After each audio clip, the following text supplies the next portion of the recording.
Someone in my Discord server, I think around a week ago, shared this Blue Sky post. The US Army will no longer allow transgender individuals to join the military and will stop performing or facilitating procedures associated with gender transition for service members. Stay tuned for more details. Oh no, I'm so sad that trans people will no longer be allowed to bomb people overseas. Whatever will I do? The sarcasm should be obvious. The military is bad, so therefore nobody should be shedding tears over trans people being barred from serving in the military. My problem with this line of thinking doesn't come from me being this ride or die, I love the troops kind of guy. In fact, quite the opposite. This country has sold this fairy tale that the military is this holistic force, fighting and dying for our freedom, when a grand majority of conflicts this country has been involved in can be boiled down to invading foreign countries, spilling blood over there for the sake of taking natural resources and giving them to rich people in this country. Or Vietnam, for example, let's swipe people away from their homes and lives and plop them into a country in a completely different part of the world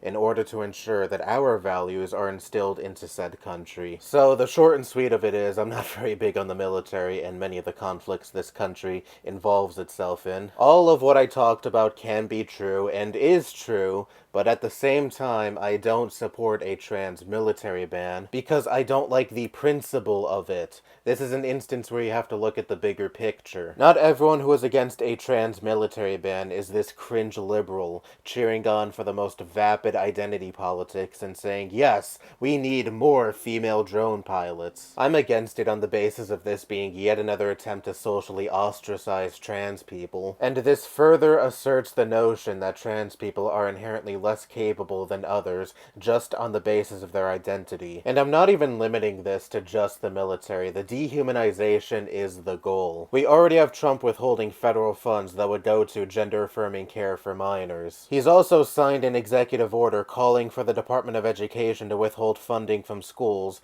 that affirm any trans student's identity. And there's also, of course, trans people now not being allowed to update the sex field on their passports. And that's only scraping the surface when it comes to how horrific this administration has been for trans people only a month in, but I'm sure you get the point. Pushing trans people out of the military is only a microcosm of what the right plans to do with trans people. They want to make life as untenable and vitriolic as possible for trans people. They don't want trans people to feel comfortable in any space until they conform to their quote-unquote biological sex. Or, you know, they take their own lives, which the right doesn't mind at all either. And it is short-sighted to applaud any attempt to further the right's goal of socially excluding trans people. Saying trans people should not be barred from military service solely on the basis of their gender identity isn't some ringing endorsement of the military. It's just common fucking sense and an acknowledgement that efforts like pushing trans people out of the military are attempts to normalize anti-trans bigotry among the general public. They want your average Joe to think that a trans person isn't as capable at a task or a position because their gender dysphoria inherently makes them a disturbed person less capable than anyone else, or any other kind of nonsense like that. And excluding trans people more and more from public life only helps further perpetuate the right's narrative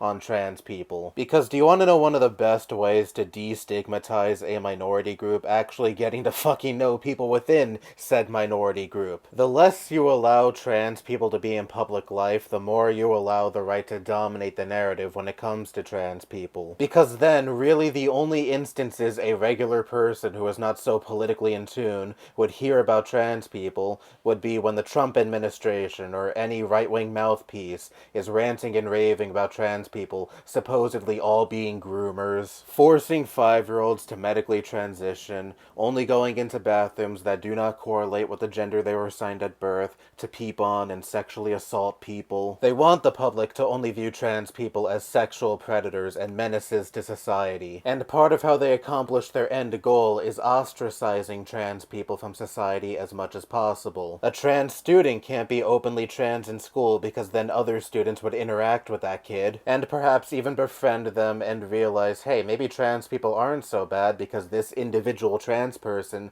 I'm interacting with is a perfectly cool and normal person. And it's the same principle with pushing trans people out of the military and other institutions and public places. cases, and rewriting history to make it seem like trans people had nothing to do with the Stonewall riots, even though it is widely believed that a trans person threw the first brick at Stonewall. The more the public is removed from a group of people, the more likely they are to be polarized by said group of people. This might have deviated away from just being about trans people being pushed out of the military and proving a short-sighted post on social media wrong, but that is just one layer of the grander scheme of what the right wants to do with trans people. So no effort to socially exclude trans people from public life should be applauded at all. Or at the very least, you shouldn't go like, well, I'm not entirely against this measure to exclude trans people from public life because I have moral qualms surrounding the military. So do I. But I also have moral qualms with trying to erase a group of people out of society, out of history, and that is why, in spite of not being a fan of our military, I am not for trans people being pushed out of the military